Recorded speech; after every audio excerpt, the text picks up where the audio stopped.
চলতি বছরের এইচএসসি ও সমমান পরীক্ষা শুরু হয় গত ৩০ জুন থেকে। এরপর ১ জুলাই থেকে চাকরিতে কোটা সংস্কার আন্দোলন শুরু হলেও এর মধ্যেই ঢাকা বোর্ডের ৭টি পরীক্ষা সহ বিভিন্ন বোর্ডের বেশ কয়েকটি পরীক্ষা সম্পন্ন হয়।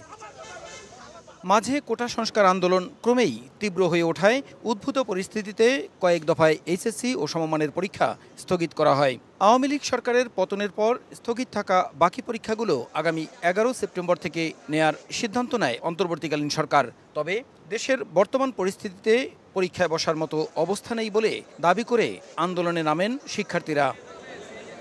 সোমবার ঢাকা শিক্ষা বোর্ডে দুপুর থেকে সন্ধ্যা পর্যন্ত অবস্থান নেয়ার পর মঙ্গলবার সচিবালয়ে ঢুকে পড়েন হাজারো শিক্ষার্থী। তাদের দাবি, এরই মধ্যে যে কয়টি বিষয়ের পরীক্ষা হয়েছে তার ভিত্তিতেই পরীক্ষার ফলাফল প্রকাশ করতে হবে। কারণ হিসাবে আন্দোলনে অনেক পরীক্ষার্থী আহত হওয়ার পাশাপাশি পড়ালেখায় ক্ষতি হওয়ার কথা উল্লেখ করেন শিক্ষার্থীরা। আমাদের এই যে ভাই বোনেরা যারা আহত হয়েছে আন্দোলনে, তারা তো হসপিটালে এখন অ্যাডমিট আছে, তো তারা তো আর এক্সাম দিতে পারবে না সামনে।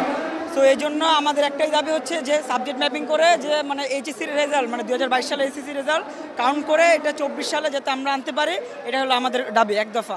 অর্ধেক পাউডারে দ্বিগুণ উজ্জ্বলতা, নতুন রিন অ্যাডভান্সড অর্ধেক পাউডারে দ্বিগুণ উজ্জ্বলতা।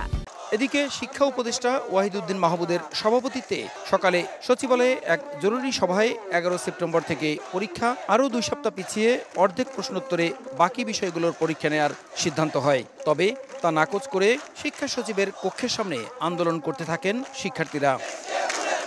পরে শিক্ষার্থীদের একটি প্রতিনিধি দলের সঙ্গে বৈঠক করেন শিক্ষা মন্ত্রণালয়ের সিনিয়র সচিব শেখ আব্দুর রশিদ ও শিক্ষা বোর্ডের চেয়ারম্যান তপন কুমার সরকার। প্রায় ৩ ঘণ্টা বৈঠকের পর বাকি পরীক্ষাগুলো বাতিল ঘোষণা করেন ঢাকা শিক্ষা বোর্ডের চেয়ারম্যান।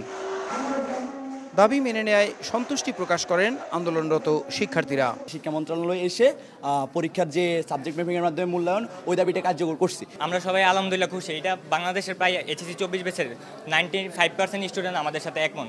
কোন পদ্ধতিতে পরীক্ষার ফলাফল ঘোষণা করা হবে এ বিষয়ে পরে সিদ্ধান্ত নেয়ার কথা জানিয়েছে শিক্ষা মন্ত্রণালয়। প্রসূন আশিস, সময় সংবাদ, ঢাকা।